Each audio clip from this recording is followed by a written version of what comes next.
Ano raw ang magagawa ng Himalayan salt na Okay. maganda sa ating kalusugan? Unang-una, Himalayan salt ay marami siyang trace minerals. To be exact, 84, 84 trace minerals po ang natagpuan sa Himalayan salt. At meron po siya, it removes toxin in our body. Tignan nyo, dahil do sa minerals na trace na yon na pumapasok sa katawan natin, pagkagising mo pa lang, it remove toxin.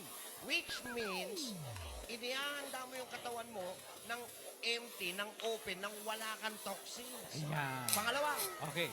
Improves your respiratory because meron siyang anti-inflammatory that loosen your excess mucus and it relieves copagen in the airways or pollen.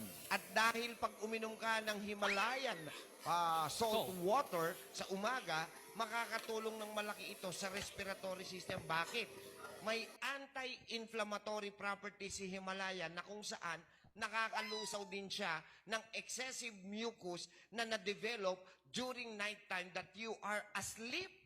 Oh, eto pa ha. It helps cleanse stomach acid.